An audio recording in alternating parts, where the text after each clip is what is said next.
Hello everyone and welcome back to my channel. Many things are giving me headaches and thoughts in this late summer, and one of those is a very relevant question one of you asked in a comment.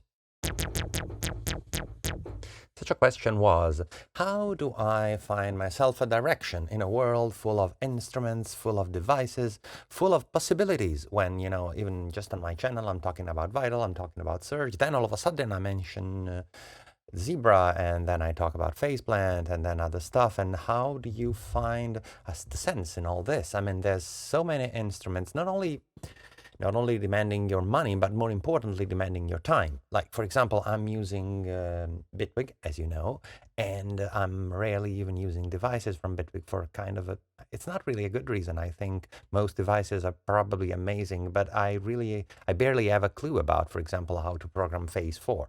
Not because I think Phase 4 is not worthy of my time, but because I just never really bothered putting the time into doing it.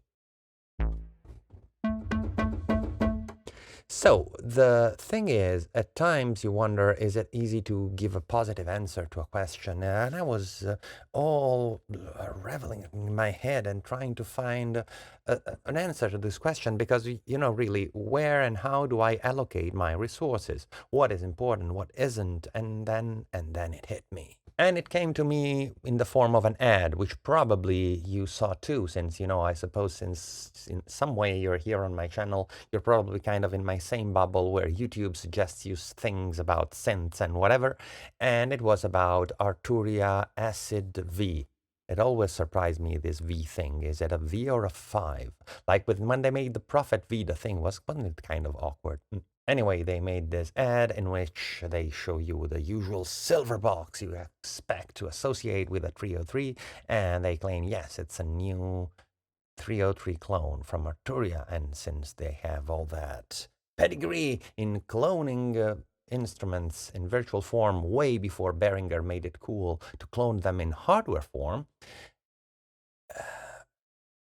I can't but wonder, does anyone really need another 303 emulation? I mean, seriously, the device has been cloned to death. There was like, Rebirth was my first endeavor into electronic music, really.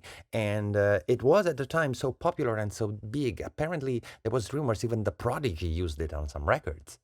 And from then, there's been countless iteration of that, and even more software clones, more and more software clones, more appreciated than others.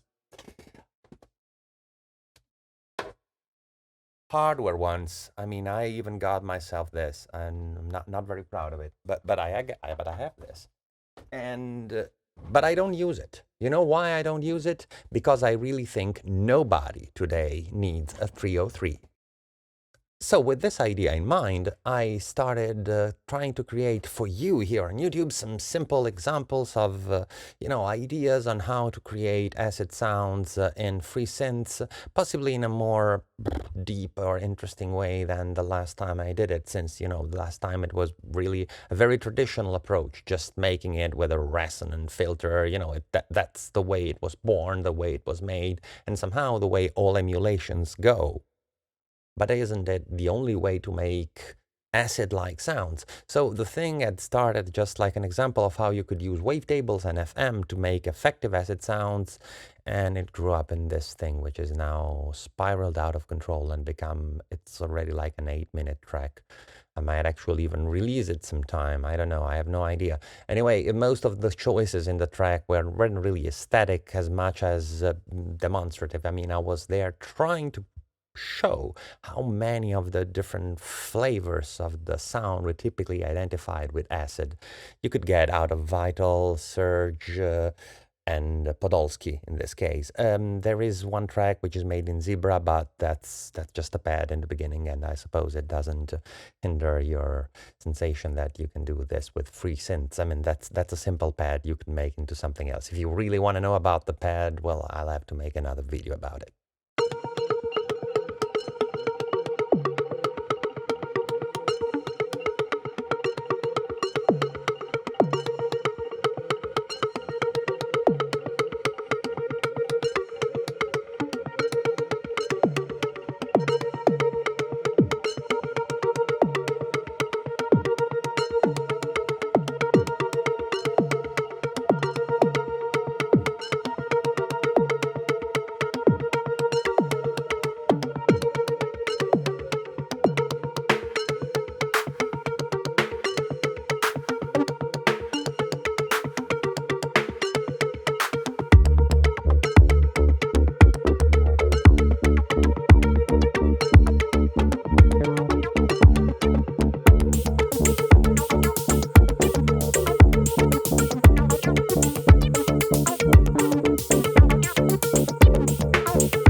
first of all, the bass. It is actually pretty simple. It is something quite similar to that thing that I had done in a previous video without speech. It was about making modern acid bass lines, and it's actually not such a complex sound. It is simple subtractive synthesis, but well, the wave shapes are kind of weird, and there are macros controlling things, and these with together with this resonance knob and the drive knob controlling just a distortion drive, nothing that special, but the thing is can have quite a bunch of different characters, and the mod wheel is controlling, as you would expect, the filter. Well, not what you would expect. I mean, it's not like the 303 had a mod wheel. There is another version of this, which is like in my last pack. Anyway, one of the points about it is that the envelope 2, which is the one controlling the filter, somehow the main envelope is scaled by the velocity, so that we can have soft notes being like this and harder notes being plucky. And this has a bunch of applications. It's basically all there is. Actually, I had left this drive knob, but it's not doing anything because, as you would expect, in the actual versions of sounds I use in tracks, I barely ever use effects. But really, there isn't much more to this patch. It is basically a subtractive patch with some wavetable flavor added by the shape knob. Now, this is a whole different beast. It's basically intended to be something which sounds like a percussion or some sort of this percussive donkish thing. But I have this decay knob which turns it from being just basically a pure percussion to being something plucky with this fartish tail, which can have a lot of different possible flavors according to the knobs. This air knob actually isn't controlling the reverb anymore, but the flanger, which is also deactivated at the moment, is remains of a patch I had designed for putting it in a pack, and then there's the mod wheel, which, as you would expect, as usually happens in my patches, controls the filter, but in this case controls both the low pass and the high pass, getting also the resonance high, which gives this sound a bunch of different possible flavors.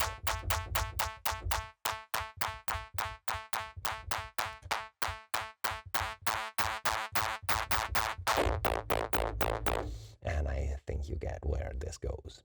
Then there is this very, and I mean very simple thing in Podolski,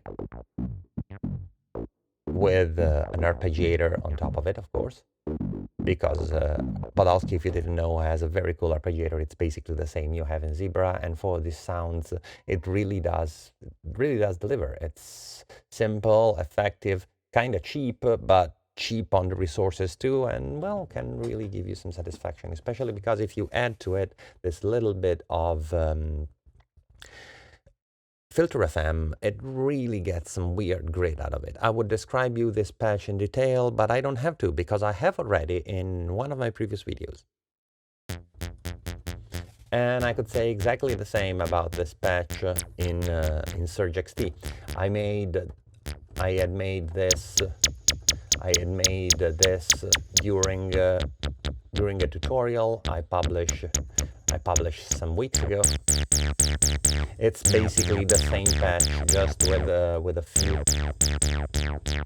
a few macro maps, so that there is this submix, of course, as in the bass, the control for the decay, which I think is kind of critical, because if you're trying to make an acid sound, you will have to automate the decay. It's one of the things people performing with that always mess with. Well, get a knob for that, get it out, and map that. Also, having a chance to control both, to have much more sophisticated envelopes than those you would have had on an actual 303 or an emulation of that.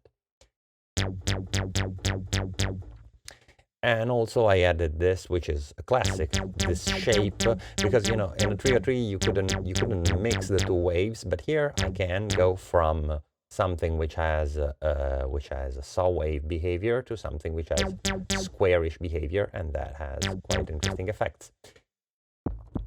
Then we get to this, which is kind of a simple but not so simple acid donk. The idea was originally to make it a purely FM patch, but in the end I realized that, hey, there was nothing wrong in putting there a filter. And I chose a digital filter because somehow I believe it gave it the right character more than all analog emulations I could find. Now the trick is there is some, we're only listening to oscillator 2, and that's why I, just for laziness, opened filter 2 instead of filter 1. And there is some FM due from envelope 1 to the amount of FM from oscillator 1 to oscillator 2. And there's more stuff going on actually, because once this envelope controls a lot of things. If you can see here, the envelope controls also the distortion amount. This controls this, but also controls this wavetable position, which allows for the FM, of course, to have even more high harmonic content in the beginning, which gives it this kind of acidish behavior. Also, I put a bunch of things controlled by velocity, so that we can have something which has a lot of different possible characters. Also, the mod wheel controls this shape, and this, because I set this to be a sine wave, which is then warped in the Y plane. The logic behind this is that basically this sounds like distortion. There is no distortion on this patch. None at all. There's this compressor, which is barely working actually. I could even turn it off. It actually sounds better.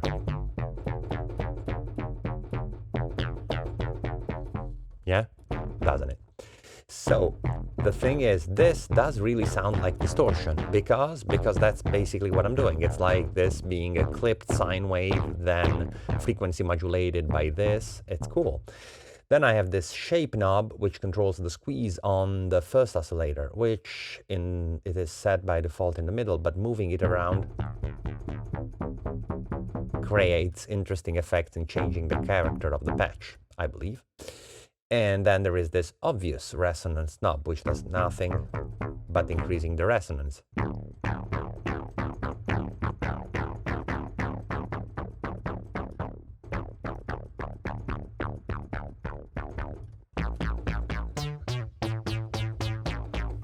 Doesn't sound acidish enough for you? And then we get to this last one, which was originally the other one. I mean, it came from the other patch. This is a little more sophisticated in that the decay changes here, but in a while, after a certain point, this knob starts influencing also the amount of modulation on the attack by the velocity, making it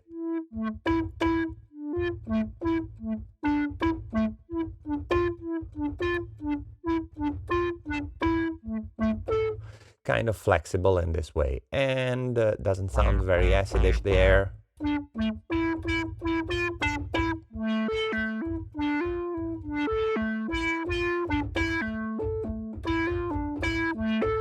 But in context, as you probably heard the track, you would understand it makes plenty of sense. And then, of course, there is this last one, which barely needs some explanations. I mean, I made an interesting video which has a lot of views which has Bender in the thumbnail, about making wavetables from vocals or samples, or about using text to wavetable. Anyway, in this case, beyond that, there is some filter FM from LFO2, and also some phase modulation from LFO2. Also, the unison amount is being modulated by LFO1, so that I should have set this to envelope, but really it never plays a note longer than a bar, so it doesn't make no, not this one. No, this shouldn't be on envelope. This one should be on envelope. It is actually, and so it doesn't play more than once. But it wouldn't make any difference, because in the track it only plays once, 2 bars. So I hope you enjoyed the video and the track, and possibly that you found my explanation useful and clear enough. If you have questions regarding anything about the track or anything else, as you can see, and as this video is a testimony to, I do read the comments and I react to them, especially if they're interesting. And about that one, I still don't have a complete answer, as this video isn't a complete answer to that. I'll have to keep thinking of it, and the thinking might actually be keeping me away from making more videos. So all this said, thank you very much for your attention, and see you at my next video. Bye.